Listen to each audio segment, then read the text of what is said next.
আজকে আলোচনা করব সময় ও দূরত্ব চ্যাপ্টারের উপর। প্রথমে থিওরি, তারপরে সেগুলোর উপর বেস করে আমরা বিভিন্ন প্রবলেম সলভ করব। এই চ্যাপ্টারের মেন সূত্র একটাই, তারপর সেই সূত্র থেকে আরও অনেক অনেক সূত্র আছে, সেগুলো আজকে আলোচনা করছি।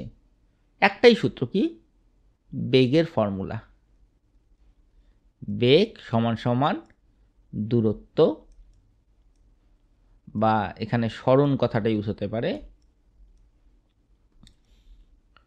ভাগ সময়। ধরলাম কোনো একটা ব্যক্তি প্রথমে এ পজিশনে ছিল, সেখান থেকে সে হেঁটে হেঁটে বি পজিশনে আসলো জায়গাটা। এখন এইটুকু জায়গার এ থেকে বি এর তো একটা দূরত্ব আছে, সেটা 5 হতে পারে, 6 হতে পারে, 7 হতে পারে, সেটাকে আমরা এস ধরলাম।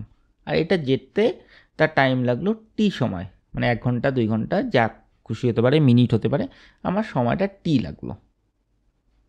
তাহলে এই দূরত্বটা এস, সময়টা টি, তাহলে এসকে যদি আমরা টি দ্বারা ভাগ করি, যেটা পাবো সেটাকে আমরা বলছি ভেলোসিটি বা বেগ। এই সূত্রটা যদি আমার মনে থাকে, তাহলে এই চ্যাপ্টারের উপর আর কিছু অসুবিধা নেই। এখন সাইড চেঞ্জ করার আমরা সূত্র জানি। টি নিচে থাকলে ডান দিক থেকে বাঁ দিকে আসলে উপরে চলে আসবে, তাহলে টি এখানে আসলে ভিটা নিচে চলে আসবে।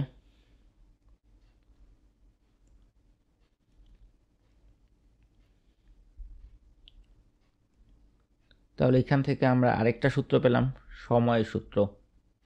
টি মানে টাইম, সময়কে ভেলোসিটি দ্বারা ভাগ করব, মানে বেগ দ্বারা ভাগ করব। সময় সমান সমান দূরত্ব ভাগ বেগ, বেগ সমান সমান দূরত্ব ভাগ সময়। ভি টি হয়ে গেল, বাকি থাকলো কে? এস। এস মানে হলো দূরত্বটা। তাহলে এস সমান সমান আমরা কি পাবো? আমি লাল অ্যারো দিয়ে দেখিয়ে দিয়েছি। এস সমান সমান ভি আর টি একসঙ্গে চলে আসবে, ভি মাল্টিপ্লাইড বাই টি। তার মানে সরণ সমান সমান, বা দূরত্বটা যেটা আমাকে বের করতে হবে, সেটা ভেলোসিটিকে টাইম দ্বারা অর্থাৎ টি দ্বারা গুণ করলেই আমরা পেয়ে যাব। বেসিক্যালি একটাই সূত্র, 3 ভাবে লিখলাম। কিন্তু এইখানে একটা অসুবিধা হয়, সেটা হলো এককের ক্ষেত্রে।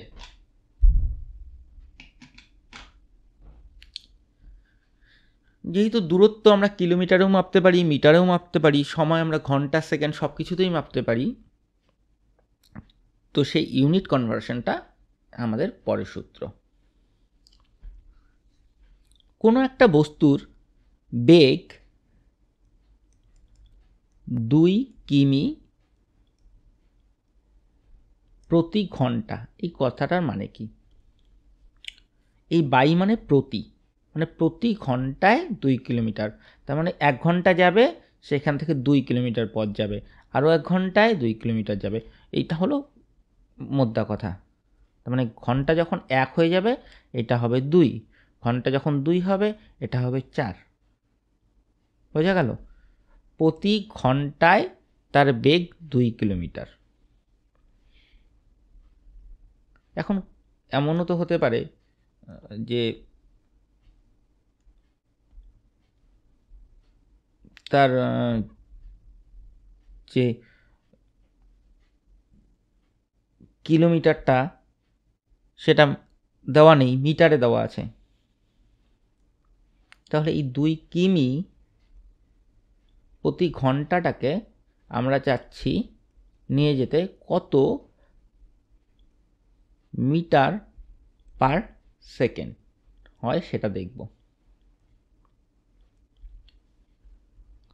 প্রথমে কিমি পার ঘন্টা মানে বেসিক্যালি আমরা ধরে নেব 1 কিমি 1 ঘন্টায়।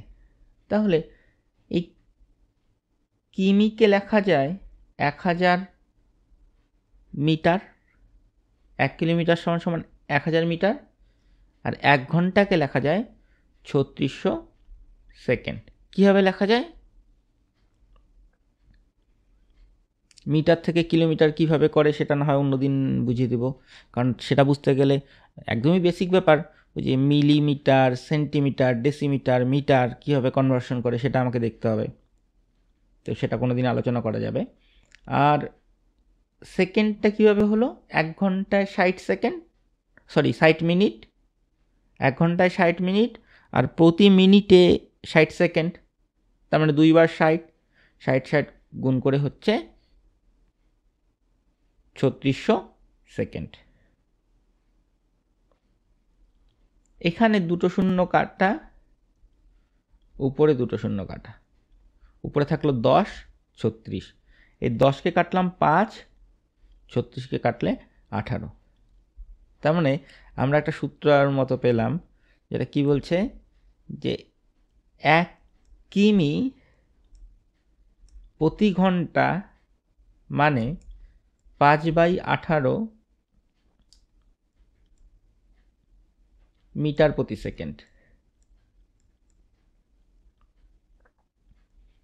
এই জন্য আমাদের বিভিন্ন প্রবলেমে আমরা এই শর্টকাট ট্রিক ইউজ করি যে 5/18 একবারে গুণ করে দিই। বোঝা গেল? আর যদি উল্টোটা থাকতো, মিটার প্রতি সেকেন্ডটা দেওয়া আছে,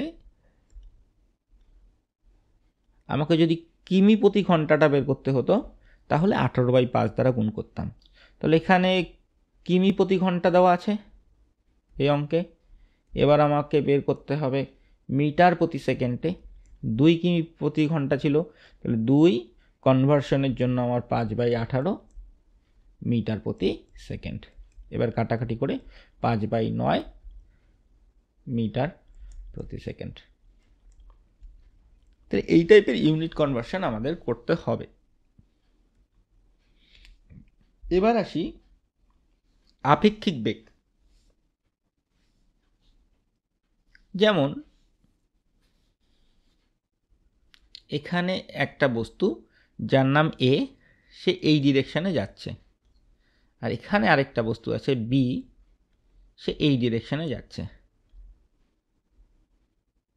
এর ভেলোসিটি মানে বেগ v1, এর বেগ হলো v2। তাহলে এরা কোন পজিশনে মিট করবে বা এদের গতি কী ধরনের চেঞ্জ হবে সেইটা আমরা আলোচনা করি আপেক্ষিক বেগ দ্বারা।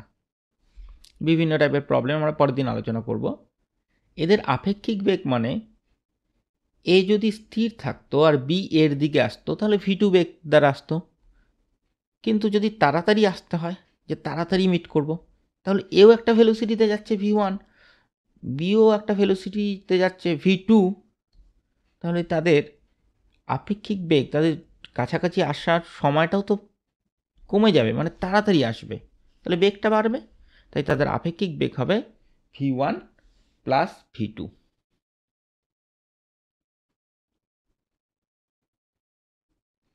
এটা বিপরীত দিকে গেলে, মানে এ একটা ডিরেকশনে যাচ্ছে, বি আর একটা ডিরেকশনে যাচ্ছে।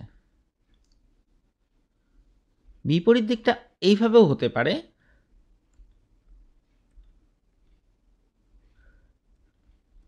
এ এই ডিরেকশনে যাচ্ছে আর বি এই ডিরেকশনেও যাচ্ছে, তাহলে এখানে v2 বেগ, এখানে যদি v1 বেগ থাকে, তাহলে বি থেকে এ যদি একাই সরতে থাকে তাহলে v1 বেগে সরবে, আবার এ স্থির, বি সরছে, তাহলে v2 বেগে সরবে। কিন্তু দুজনেই যদি সরে তাহলে তাদের সরার যে বেগটা থাকবে, নিজেদের থেকে দূরে সরে যাওয়ার যে বেগটা থাকবে, সেটা হবে v1 যোগ v2 বিপরীত দিয়ে গেলে।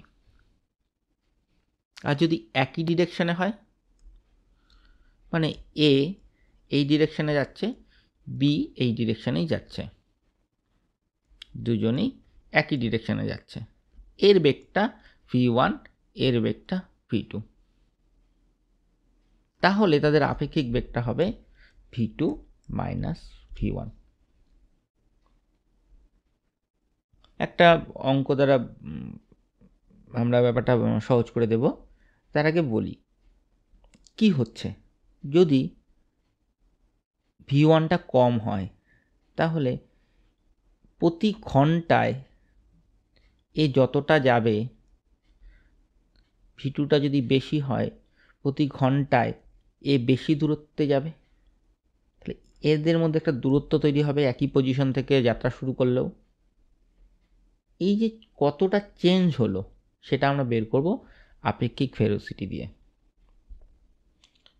যেমন আগের অঙ্কটাতে মানে আগের যে একই দিকে চললে, এটা তো একই দিকে চললে v2 - v1 হবে, আর যদি বিপরীত দিকে চলতো তাহলে কি হতো একটা দেখি।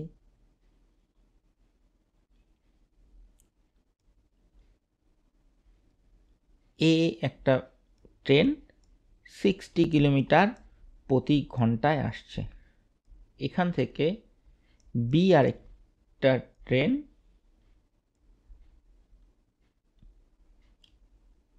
অন্য একটা জায়গা থেকে 40 কিলোমিটার পার আওয়ার আসছে।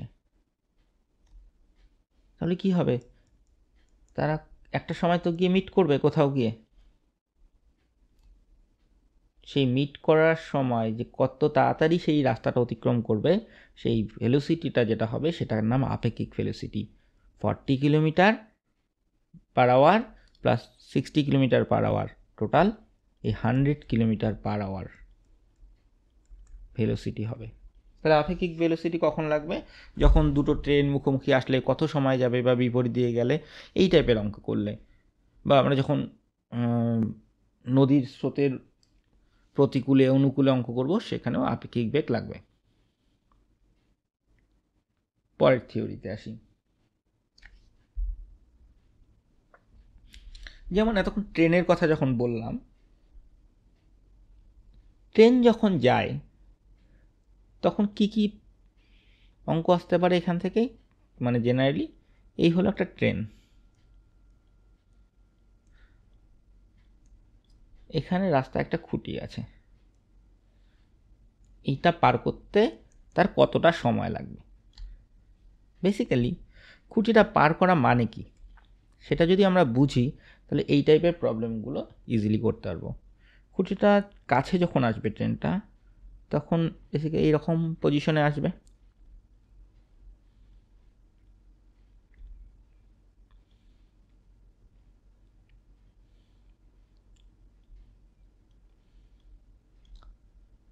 আর এই খুঁটিটাকে এখানে যখন এটা ট্রেনের শুরুটা, এখান থেকে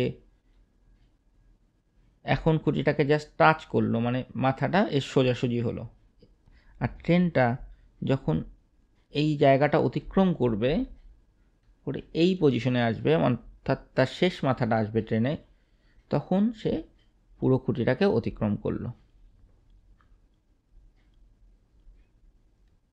তার মানে ট্রেন কখনো খুঁটি বা লাইটের পোলকে অতিক্রম করা মানে ট্রেন বেসিক্যালি তার নিজের দূরত্বটাই অতিক্রম করছে, এই দূরত্বটাই তো অতিক্রম করলো।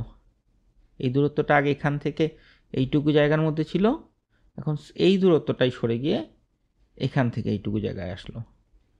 তাহলে খুঁটিকে বা পোলকে অতিক্রম করা মানে নিজের দূরত্বকেই অতিক্রম করা। তাহলে সেটা কতটা সময় লাগবে আমরা এখনই শিখলাম, যে সময় সমান সমান অতিক্রান্ত দূরত্ব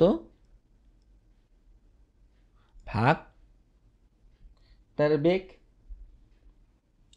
তাহলে এখানে দূরত্ব মানে খুঁটিটা কোনো কাজে লাগবে না, ট্রেনের দৈর্ঘ্যটাই লাগবে। ট্রেনের দৈর্ঘ্যকে যদি আমরা তার বেগ দ্বারা ভাগ করি তাহলে কত সময় লাগবে এটা আমরা বের করতে পারবো। বোঝা গেল? এখন কথা হলো, প্ল্যাটফর্মকে যদি অতিক্রম করতে হয়, এই তো প্ল্যাটফর্ম, একটা ট্রেন স্টেশনে ধরলাম এটা একটা প্ল্যাটফর্ম, প্ল্যাটফর্মের একটা শুরু আছে, ধরলাম এই পয়েন্টটা থেকে বি পয়েন্ট, এইটুকু জায়গা প্ল্যাটফর্ম, একটা ট্রেন ঢুকছে এখান থেকে এইটুকু জায়গা। তাহলে আমরা যদি এই জায়গাটাতে একটা লাল বাতি লাগা দিই তাহলে বুঝতে পারবো অতিক্রম করা মানে কি।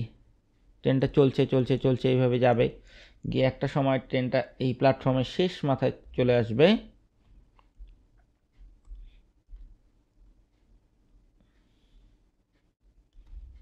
যখন শেষ মাথায় থাকবে তখন এখানে বাতিটা থাকবে,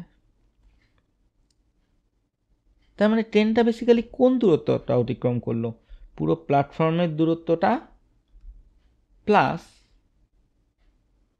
ট্রেন তার নিজের দৈর্ঘ্যটাও অতিক্রম করলো। তারপর প্ল্যাটফর্ম প্লাস নিজের দৈর্ঘ্য।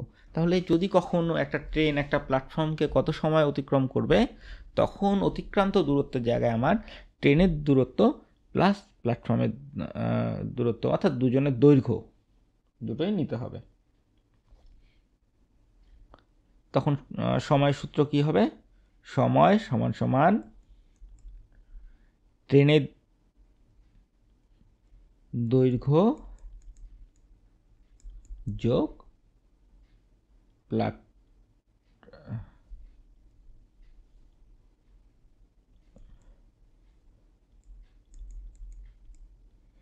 প্ল্যাটফর্মের দৈর্ঘ্য ভাগ, এখানে তো প্ল্যাটফর্মের কোনো বেগ নেই, বেগটা আছে ট্রেনের, তাহলে ট্রেনের বেগ।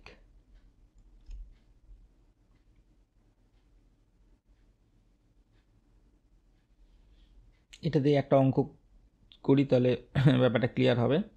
তারপরে আমরা আরেকটা থিওরি আছে ট্রেনের উপর বেস করে।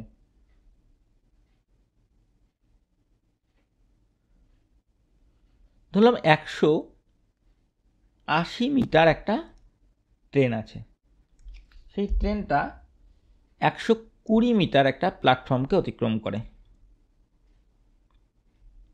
ট্রেনের বেগ দেওয়া আছে 15 মিটার পার সেকেন্ড। তাহলে কত সময় লাগবে? তাহলে আমরা জানি এটা ট্রেনের দৈর্ঘ্য, এটা হলো প্ল্যাটফর্মের দৈর্ঘ্য, মোট দৈর্ঘ্যটা বের করে নিতে হবে। মোট দৈর্ঘ্য 300 মিটার, আর এখানে বেগ দেওয়া আছে 15 মিটার পার সেকেন্ড। দুটো ইউনিটই মিটারে আছে, এখানেও মিটারে আছে, এখানেও মিটারে আছে। তাহলে আমাদের এখানে কোনো কনভার্সনের ব্যাপার নেই, তাহলে এটাকে 15 দ্বারা ভাগ করে দেব, তাহলে পড়ে থাকবে এত সেকেন্ড, কাটাকাটি করে 20 সেকেন্ড। তাহলে সেটা পার করতে 20 সেকেন্ড টাইম লাগবে।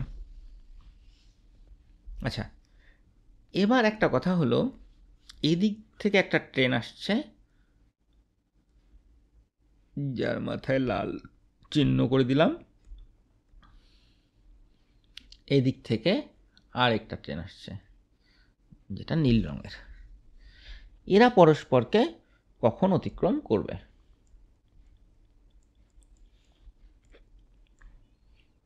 আচ্ছা, অতিক্রম করা মানে যে সময়টা এরা সামনাসামনি আসলো সেখান থেকে হিসাব হবে।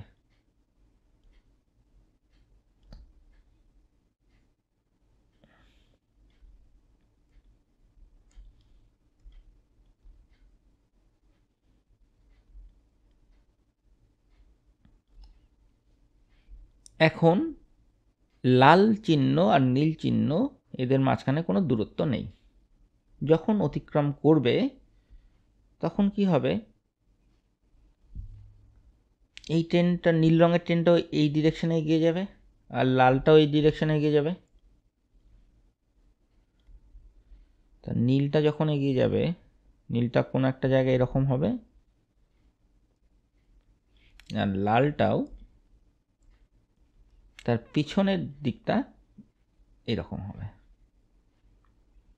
এবার এই যে মাথায় যে আমি চিহ্ন করে দিয়েছি, এই জন্য এখন দূরত্বটা কতটা তাকে অতিক্রম করতে হলো? এই দূরত্বটা আর এই দূরত্বটা, তার মানে দুটো ট্রেনের দূরত্ব। তার মানে প্রথম ট্রেনের দূরত্বটা যদি এল হয়, L1, পরের ট্রেনের দূরত্ব যদি L2 হয়, এই দুটোকে যোগ করব, মানে দৈর্ঘ্য আমি গুলিয়ে ফেলছি। যাই হোক, যখন মুখোমুখি অতিক্রম করবে তখন তাদের দৈর্ঘ্য দুটোকে যোগ করতে হবে, ভাগ করতে হবে বেগ দিয়ে, তাহলে বেরোবে আমার সময়, তাই তো? সময় সমান সমান মোট দৈর্ঘ্য, যেখানে আমি L1 প্রথম ট্রেন, পরের ট্রেন L2 দুটোকে যোগ করেছি, মোট দৈর্ঘ্য ভাগ বেগ। এখানে বেগ তো দুটো ট্রেনের দুটো আলাদা, এই জন্যই এখানে আমার কাজে লাগবে আপেক্ষিক বেগ। একটু আগে আমি বললাম যদি অপোজিট ডিরেকশনে আসে তাহলে আপেক্ষিক বেগ হবে এইটার বেগ আর এইটার বেগের যোগফল। তাহলে প্রথম ট্রেন আর দ্বিতীয় ট্রেনের বেগের যোগফল হবে। যদি বিপরীত দিক থেকে না আসতো, একই ডিরেকশনে যেত, তখন কিন্তু আপেক্ষিক বেগ একটা থেকে আরেকটা বিয়োগ হতো। পরের দিন এগুলোর উপর বেস করে আমরা অনেক প্রবলেম করব, কারণ থিওরি পার্টটা যদি আমরা ঠিকঠাক না করি তাহলে একটা শুধু প্রবলেম করে গেলে না আমাদের কনসেপ্ট ক্লিয়ার থাকবে না, তাই একটা আননোন অঙ্ক থাকলে সেটা আর করতে পারবো না। আর থিওরি রেডি হয়ে গেলে শর্ট ট্রিকগুলো বুঝতে সুবিধা হবে এবং অ্যাপ্লাই করতেও সুবিধা হবে। যাই হোক, পরের পার্টে আসি।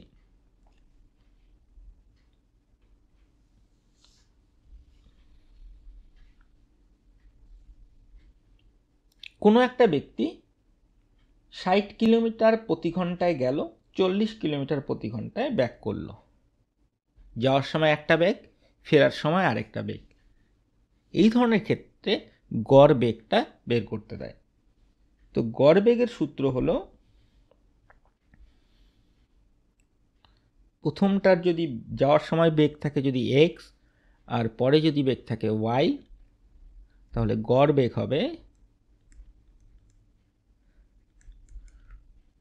2xy by x plus Y. কোত্থেকে দেখি। বেগ মানে আমার দূরত্ব ভাগ সময়। তো কোনো এক সময় যাওয়ার সময় যখন বেগ ছিল আমার এক্স ধরেছি, তো মানেটা কি?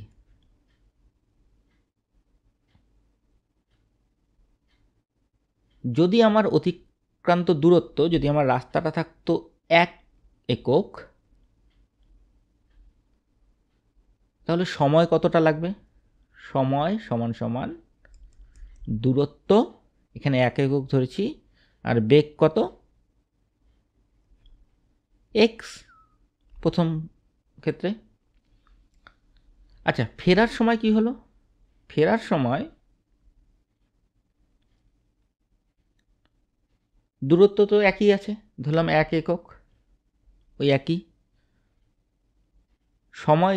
এই দূরত্বকে যদি আমি বেগ দ্বারা ভাগ করি, সময়, আমি লিখে দিচ্ছি, সময় সমান সমান কি? দূরত্ব ভাগ বেগ। তাহলে এখানে বেগ পরে এবার ওয়াই দ্বারা ভাগ করলে আমার পরের সময়টা বেরোবে। তাহলে মোট সময় কত? 1/x plus 1/y। মোট কতটা রাস্তা গেছে? প্রথমে 1 একক রাস্তা, পরে আরও 1 একক রাস্তা, যাতায়াতে কি দুবার 1 একক করে, তাহলে 2 একক। তার মানে এই উপরে চলে আসলো আমার দূরত্ব, আর নিচে এবার আনলাম হলো মোট সময়। তাহলে দূরত্বকে সময় দ্বারা ভাগ করলে আমার বেরোবে বেগ। তাহলে বেগটা বেরোলো 2/1/x প্লাস 1/y। এটাকে একটু সিম্পল ক্যালকুলেশন করলে 2xy x প্লাস ওয়াই। যখন আমরা অ্যালজেব্রার বেসিক জায়গাগুলো করব তখন এই ক্যালকুলেশনগুলো বুঝিয়ে দেব। তাহলে এই তো গড়বেগের ফর্মুলা। একবার যখন আমি থিওরিটা বুঝলাম তখন কিন্তু আমার শুধু মুখস্থ রাখতে হবে এরকম ব্যাপার না, পরীক্ষার হলেও আমার এটা মনে পড়ে যাবে।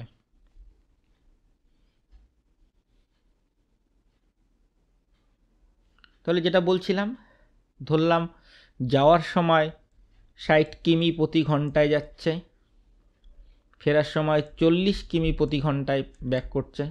গড়বেগ কত? কিচ্ছু না, 2 × 60 × 40, 60 প্লাস 40, তাহলে 2 × 60 × 40 আমরা গুণটা করছি না নিচে, কারণ 100 চলে আসছে, এইটা 0 0 চলে যাচ্ছে, এই 0 0 চলে যাচ্ছে, 6 × 12, 4 12 48 কিমি পার আওয়ার।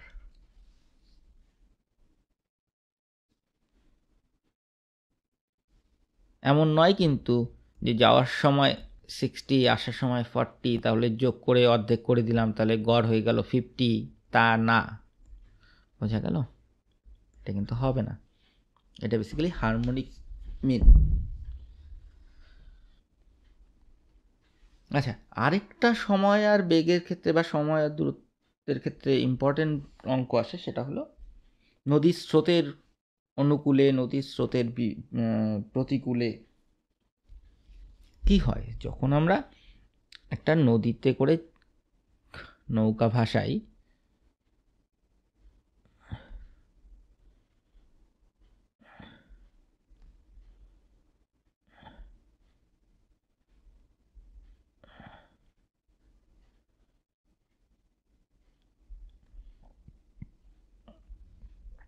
যদি নদীর ঢেউ থাকে তাহলে নৌকা চালানোর যে স্পিড, সেই স্পিড মানে বেগ, আর এই স্রোতের বেগ, এই দুটো মিলে আমরা তাড়াতাড়ি পৌঁছবো এক জায়গা থেকে আরেক জায়গায়। আর স্রোতটা যেই দিকে আছে তার উল্টো দিক দিয়ে যদি আমাকে যেতে হয়, তাহলে স্রোতটা কী করবে, আমাকে যেতে বাধা দেবে। তখন কিন্তু আমার নৌকার বেগটা কমে যাবে, অনেকটা আপেক্ষিক বেগের মতো। তাহলে এই পজিশনে, অর্থাৎ স্রোত এ থেকে বি এর দিকে, আমরা যাচ্ছিও এ থেকে বি এর দিকে, এখানে আমার দুটো বেগ কাজ করছে, যে জন্য আমি তাড়াতাড়ি পৌঁছবো। এক হলো আমি যখন নৌকাটা চালাচ্ছি তার বেগ, তাহলে নৌকার বেগ এর সঙ্গে আমার যোগ হচ্ছে নদীর স্রোতের বেগ।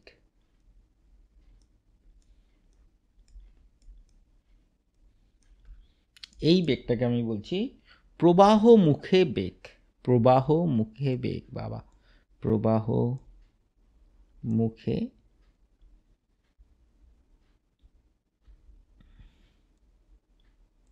বেগ বা আপস্ট্রিম। এইটা আমার সবচেয়ে সুবিধা লাগছে মনে রাখার জন্য। না, এটাকে বলবো ডাউনস্ট্রিম, যখন নিচের দিকে যাচ্ছি।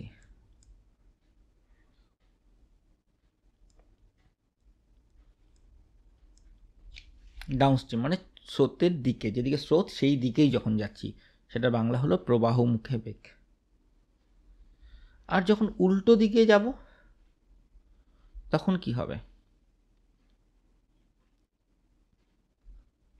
তখন নৌকার যে বেগ, সেই বেগ থেকে এই স্রোতের বেগটা বাধা দেবে।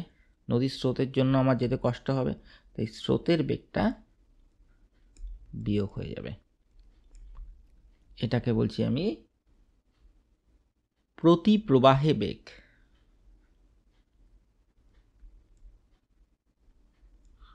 বা স্রোতের বিপরীত দিকে বেগ বা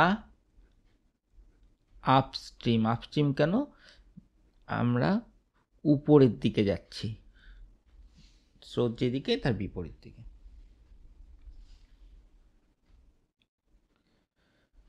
একটু সিম্পল ভাবে লিখি,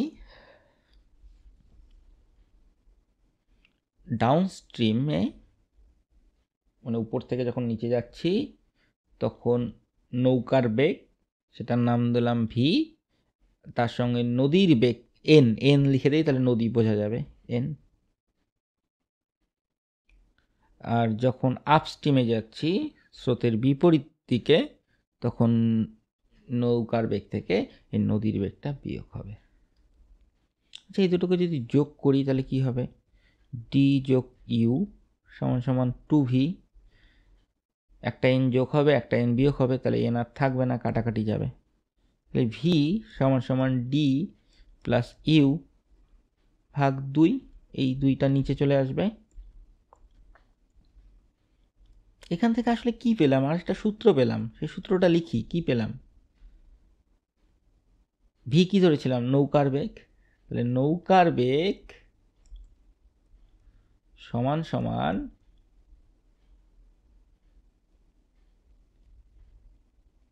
ডাউনস্ট্রিম বেগ, মানে স্রোতের অনুকূলে, স্রোতের অনুকূলে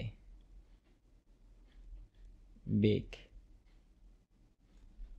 স্রোতের অনুকূলে বেগ যোগ স্রোতের প্রতিকূলে বেগ।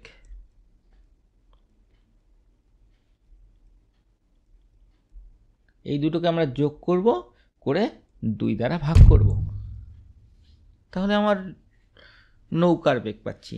আর যদি বলেন নদীর স্রোতের বেগ কত, তখন একইভাবে আমরা আরেকটা যদি ক্যালকুলেশন করি, তখন পাবো হলো n equal to D minus U by 2। যদি বুঝতে অসুবিধা হয় পিরিয়ড একটু পজ করে দেখে নাও।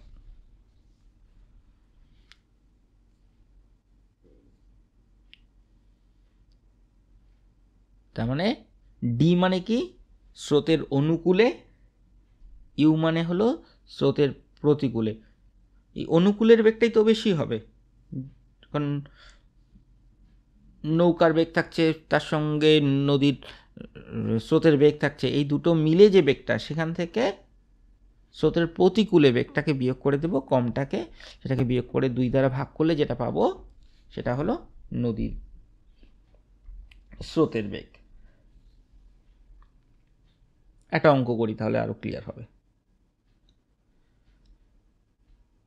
ধরলাম স্রোতের দিকে, মানে উপর থেকে নিচে স্রোতের অনুকূলে একটা নৌকা 12 কিমি প্রতি ঘন্টায় আসে, আর স্রোতের বিপরীত দিকে যখন যাবে তখন তো স্পিড কমে যাবে, তখন এই বেগে যায় 8 কিমি পার ঘন্টা।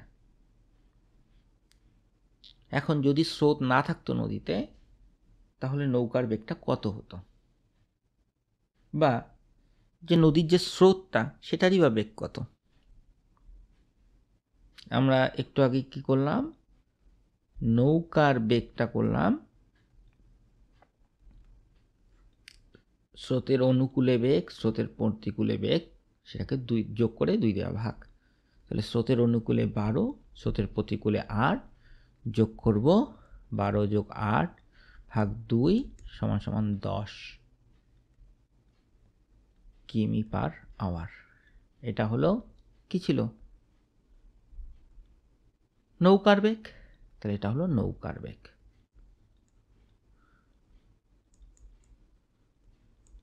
আর স্রোতের বেগ কি, স্রোতের বেগ হলো এই অনুকূলে বেগ যেটা ছিল 12, সেখান থেকে প্রতিকূলে বেগ 8, সেটাকে বিয়োগ করে 2 দ্বারা ভাগ, কিমি পার আওয়ার। বিয়োগ করে 4, 4কে 2 দ্বারা ভাগ করে 2 কিমি পার আওয়ার। বোঝা গেল? পরের দিন আমরা আরো প্রবলেম করব এই টাইপের। আচ্ছা, আরেকটা থিওরি আসে, সেটা হলো বৃত্তাকার পথে বা ওই দৌড়ের সমস্যা। অঙ্ক আমরা করবো এরপরে। যে একটা ধরো বৃত্তাকার পথ দেওয়া আছে এইরকম,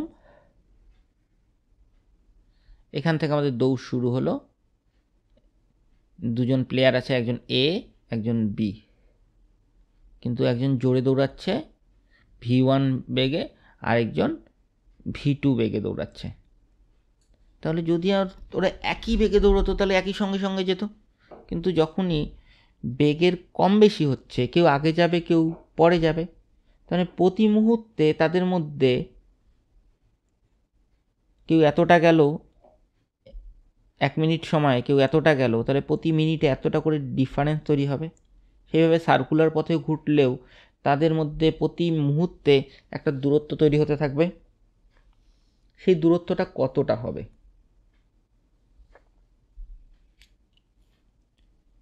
সেটা বের করব আমরা আপেক্ষিক বেগ দ্বারা।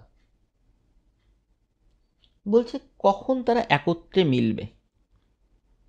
এই যে স্টার্টিং পয়েন্টটা যদি এইটা হয়, প্রতি মুহূর্তে এইটুকু করে গ্যাপ তৈরি হবে, কিন্তু এইটুকু গ্যাপে তো তারা মিলল না। এই গ্যাপটা যখন পুরো এক পাকের গ্যাপ তৈরি হবে, মানে পুরো একটা রাউন্ডের গ্যাপ তৈরি হবে, তখন তারা কিন্তু আবার একই জায়গায় মিট করবে। হয়তো তখন এ 1 পাক বেশি ঘুরবে, বি 1 পাক কম ঘুরবে, বা 2 পাক কম বেশি ঘুরবে, 2 পাক হতে পারে, 3 পাক হতে পারে, কিন্তু আবার একই জায়গায় আসবে। তাহলে প্রতি মুহূর্তে ভেলোসিটি, কারো ভেলোসিটি V1, কারো ভেলোসিটি V2, তাদের মাঝখানে ভেলোসিটির আপেক্ষিক ভেলোসিটি তৈরি হচ্ছে এইটা। আমরা জানি না V1 বড় না V2 বড়, যেটা বড় সেটা থেকে ছোটটা বিয়োগ করব। আর টোটাল পথ কত, এই সার্কুলার যে পথটা সেটা আমরা তো জানি, একটা তো আগে থেকে আমাদের ডিস্টেন্স বলে দেওয়া আছে, তাহলে এই টোটাল পথটা বা দৈর্ঘ্যটাকে আমরা এই আপেক্ষিক গতি দ্বারা যদি ভাগ করি তাহলে আমরা সময়টা পাবো। মানে প্রতি মুহূর্তে, প্রতি ইউনিট টাইমে v1 মাইনাস v2 করে দূরত্ব আমার প্রতি একক সময়ে তাদের গ্যাপটা তৈরি হচ্ছে। মোট গ্যাপ তৈরি হতে হবে পুরো দৈর্ঘ্যটা, তাহলে তারা মিট করবে। তাহলে ওই দৈর্ঘ্যকে যদি আমরা v1 মাইনাস v2 এই জায়গাটা দ্বারা ভাগ করি তাহলে সময় পাবো। এখন এইটা গেল একই ডিরেকশনে। আর যদি অপোজিট ডিরেকশনে হতো, কেউ এই দিকে দৌড়চ্ছে কেউ এই দিকে দৌড়চ্ছে, তখন তাদের গ্যাপটা প্রতি একক সময়ে, এটা v1 এটা v2 যদি হয়, তাহলে একক সময়ে v1 প্লাস v2 দূরত্ব তাদের মধ্যে গ্যাপ তৈরি হচ্ছে। টোটাল দৈর্ঘ্যকে তখন আমরা v1 প্লাস v2 দ্বারা ভাগ করব, তাহলে অতিক্রান্ত সময়টা পাবো। তার মধ্যে কেউ এক পাক বেশি ঘুরতে পারে, কম ঘুরতে পারে, সেটা আমরা প্রবলেম সলভের সময় যা দেখব। এখানে আমরা একটা চিহ্ন দিয়েছি, এটা কিন্তু ব্র্যাকেট না, এটা মড। মড মানে যেটা বড় সেটা থেকে বিয়োগ করছি আমরা বেসিক্যালি। মোদ্দা কথা পজিটিভ সাইনটা নেব, কখনো নেগেটিভটা নেব না, কারণ সময় তো নেগেটিভে আসবে না, না দৈর্ঘ্য যেহেতু নেগেটিভ না। আর এখানে যেহেতু দুটো যোগফল, তাই আমার এখানে ব্র্যাকেট দেওয়া আর মড দেওয়া কিছু যায় আসে না।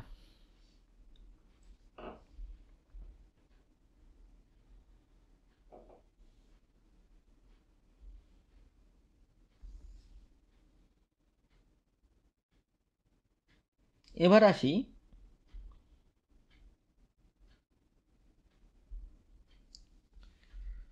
দেরিতে বা আগে পৌঁছানোর সমস্যা। এই টাইপের কিছু প্রবলেম আসে যেখানে কিছু ডিলে হয়ে যাচ্ছে কেউ পৌঁছতে। তো এটার আমরা পরের দিন প্রবলেমে যাব। আজকে শুধু সূত্রটা লিখছি, সময় পার্থক্য।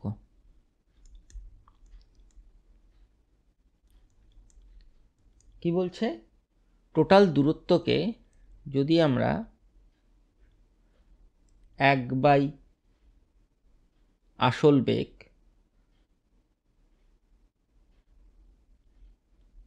বা বাস্তব বেগ মাইনাস 1/প্রয়োজনীয় বেগ দ্বারা ভাগ করে এটা বিয়োগ করে দেই,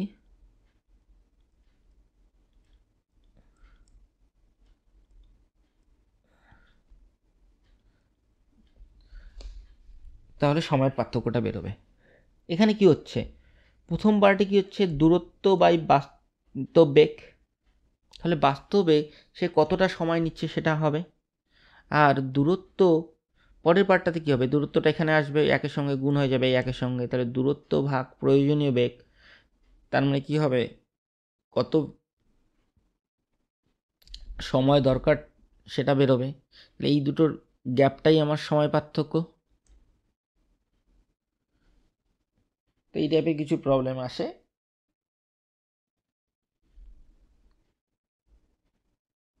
ধরো এরকম একটা প্রবলেম আছে যে 60 কিলোমিটার দূরত্ব, কাউকে যদি 30 কিলোমিটার প্রতি ঘন্টায় কেউ যায়, তাহলে তার 1 ঘন্টা দেরি হয়ে যাচ্ছে। এই ডিস্টেন্সটা তাকে কাভার করতে হবে। ধরো একটা শহর থেকে আরেকটা শহরে 60 কিলোমিটার প্রতি ঘন্টায় যাবে, সে দেখলো যে না 30 কিলোমিটার প্রতি ঘন্টায় যদি যায় তাহলে তো 10টায় পৌঁছানোর কথা, সে 11টায় পৌঁছাচ্ছে, তাহলে তার 1 ঘন্টা দেরি হয়ে যাচ্ছে। তাহলে প্রয়োজনীয় বেগ কতটা, তার বেগ কতটা হওয়া উচিত ছিল, সেইটা আমরা এই অঙ্ক দ্বারা করব।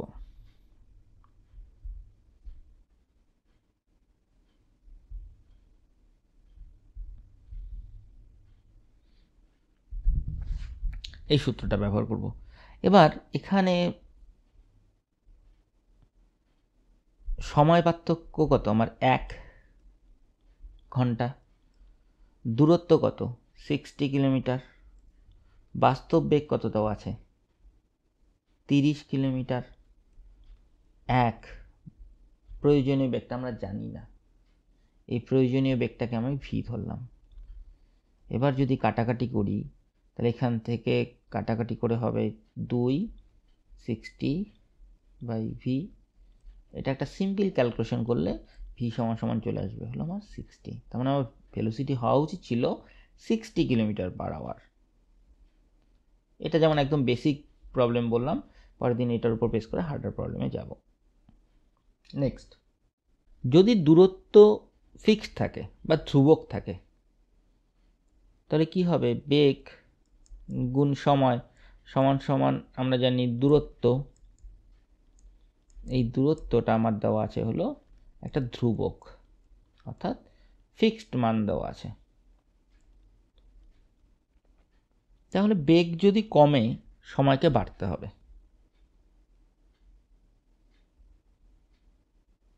কারণ আলটিমেটলি এটা ধ্রুবক।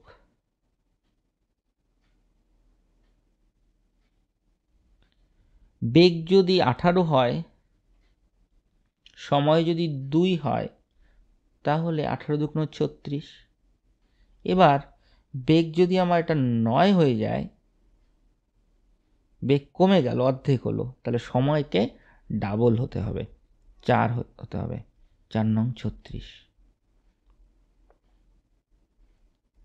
এখানে 18:9 মানে হলো 2:1 কাটাকাটি করে, আর এটাকে কি হচ্ছে 2:4 মানে হলো 1:2। তাহলে এটা যদি 2:1 অনুপাতে থাকে, সময়টা 1:2 হতে হবে, মানে একদম অপোজিটটা হবে।